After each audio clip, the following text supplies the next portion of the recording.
Good day everyone, I am Denise Ibotana from Bitibetan FSM 2A, and for today's topic we will tackle about the speech acts by J.L. Austin or John Langshaw Austin. So, J.L. Austin, a 20th century philosopher, revolutionized the study of language with his groundbreaking theory of speech acts. He argued that language is not merely used to describe the world, but also to perform actions. Yes, so it means yung language daw is hindi lang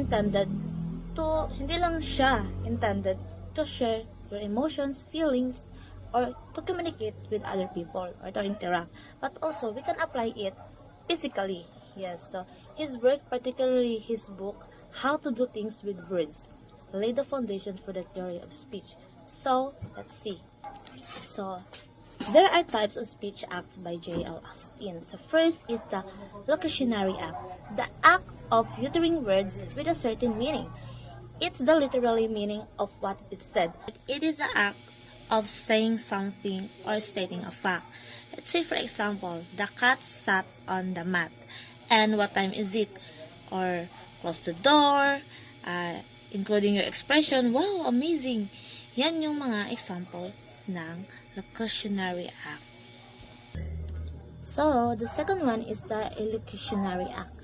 Elocutionary act, the act that is performed by uttering the words, it's the intended force or effect of the utterance. So, meaning to say, it refers to the intention of the speaker behind uttering a sentence. So, yes. So, example here are the assertives, directives, commestives, and declarations. So, assertives, it is a statement that commit the speaker to the truth of proposition.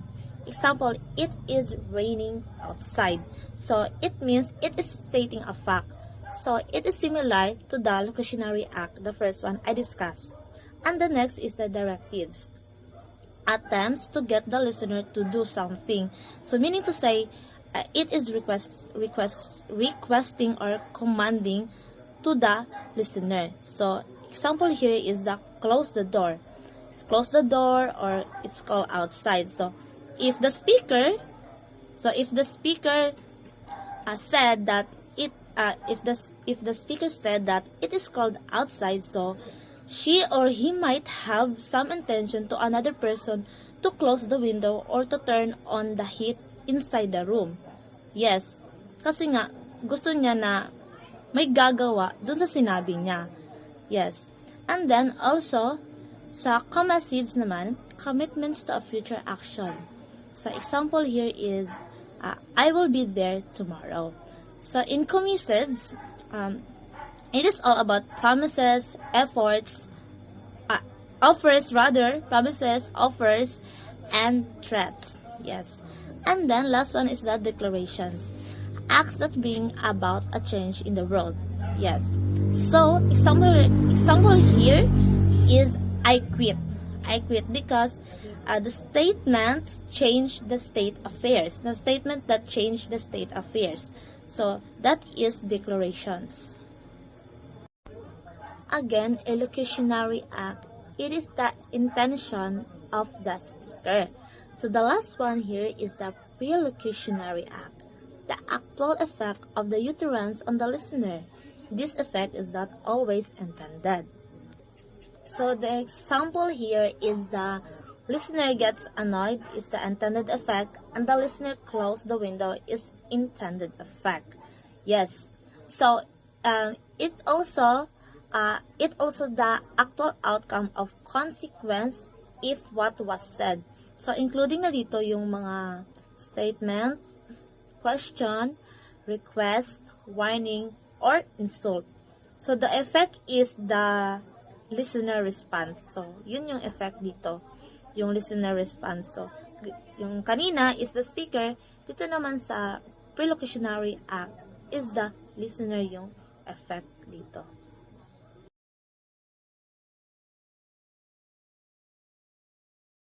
So, good morning everyone. So, my name is John T. de los Reyes. I am a group 6. So, my topic is all about the speech act by John Searle. So John Searle's speech act theory categorized speech acts into different types based on the intention behind the utterance. Among the types you mentioned, assertive, directive, commissive, are the three K categories. So, number one is assertive. So, assertive communication is characterized by straightforward expression of thoughts, feeling, and need while respecting oneself and other.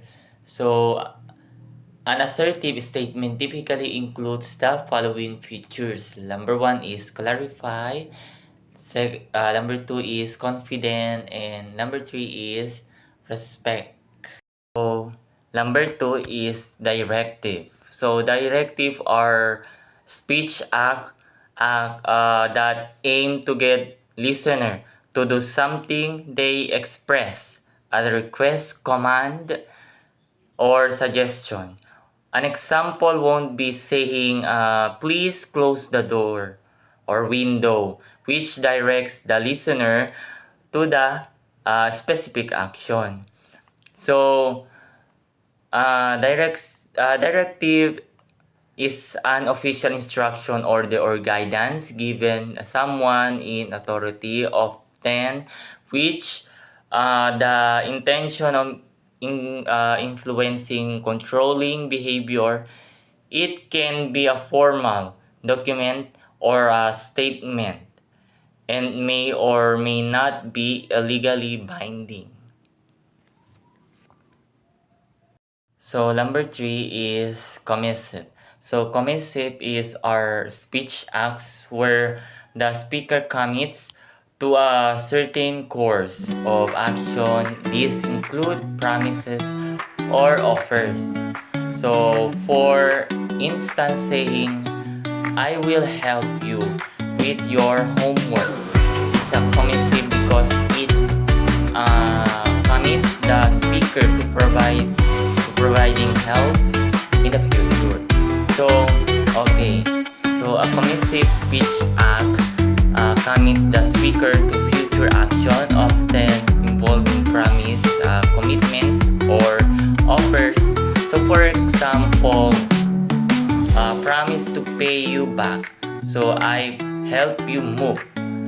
Or a grantee the best service. So that's the end of my presentation. Okay, so good day everyone. I am the next reporter. So expressive. Expressive are a category of elocutionary acts that primarily convey the speaker's feelings or attitude towards something. So expressive, it's a type of elocutionary act. Means they are action performed via speaking. So example, pag mag-thank you tayo sa isang tao, yung facial expression natin is masaya. Kung mag-sorry naman tayo sa isang tao, yung facial expression natin is sad. So expre that's the expressive.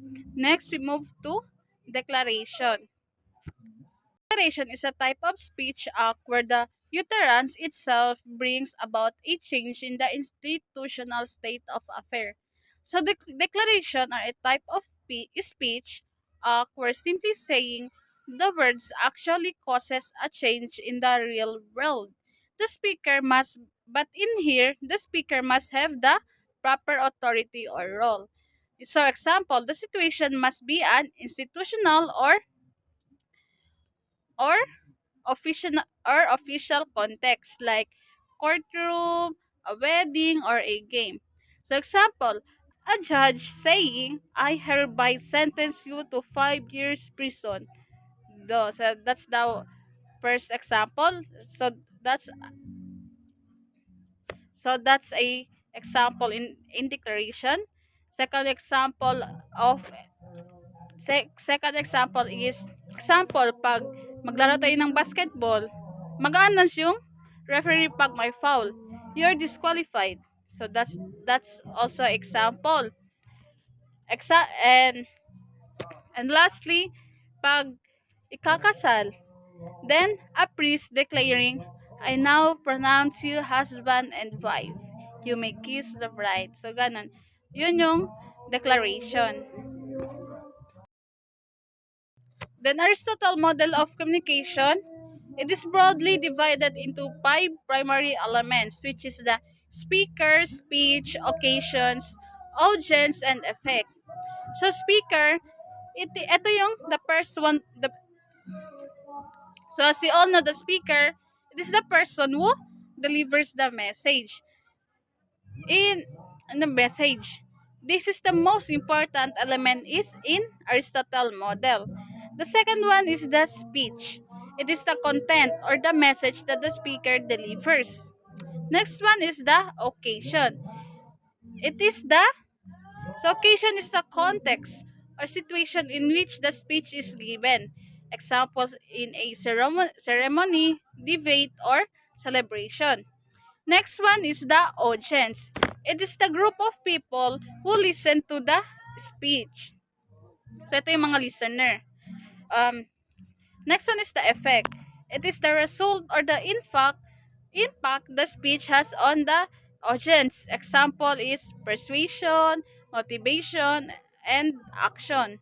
Kung may natutunan ba sila, may na um kung so no. So example, if may natutunan ba sila sa speaker. So that's the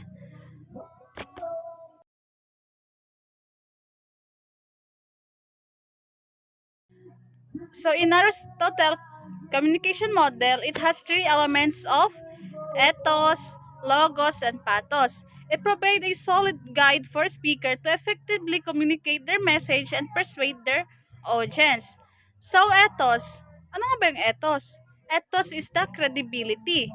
It is the speaker's trustworthiness or authority. If the audience believes that the speaker is reliable, they are more likely to be persuaded.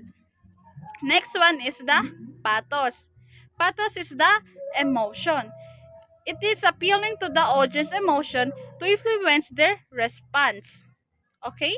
So next one is the logos, which is the which is next one is the logos, which is a logic, using a clear reasoning, evidence, and facts to make the argument convincing. So that's all for my report. The next reporter will be.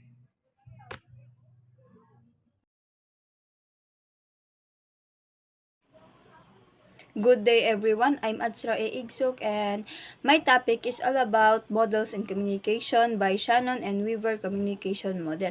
So this model developed in 1948 by Claude Shannon and Warren Weaver is one of the earliest, the most influential models of communication originally designed for engineering and telecommunication. It has since been widely applied to general human communication. So, Shannon and Weaver communication models is nagdevelop siya noong 1948 by Claude Shannon and Warren Weaver.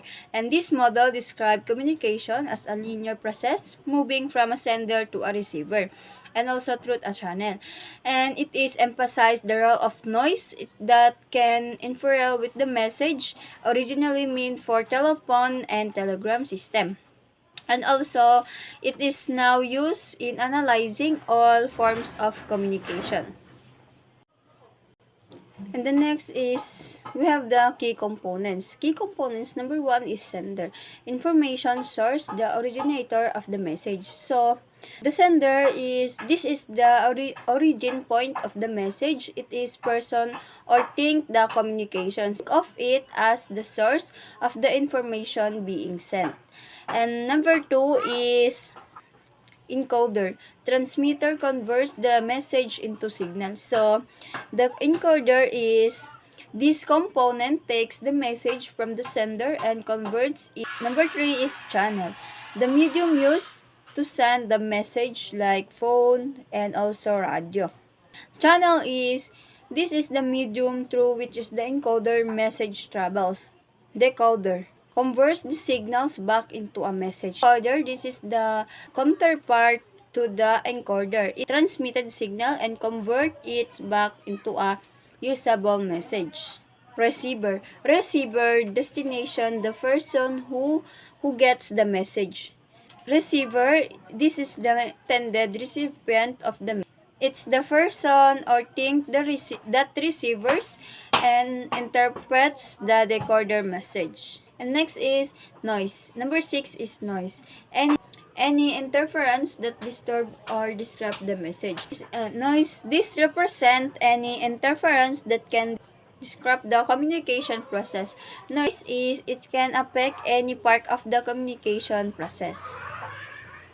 The next is, this is the example of the key points. So, example, imagine a student calling a friend to invite them to a party. So, sender, the student, and encoder, the mobile phones in the channel circular network, and noise static on the line of background scatter. And decoder, friend's phone system, and receiver, the friend. Scenario is the sender is the student initiating the call, and encoder, the student mobile phone system, which converts their voice into an electrical signal for transmission. So, channel is the circular network, which carries the signal between the phones. And the noise is potential interference such as static on the line or background scatter, affecting the clarity of the call. And decoder is the friend's mobile phone system, converting the received electrical signal back into audible speech. And the last is receiver, the friend who receives and understands the invitation. Reference: Shannon Weaver, W. 1949, The Mathematical Theory of Communication, University of Illinois Press.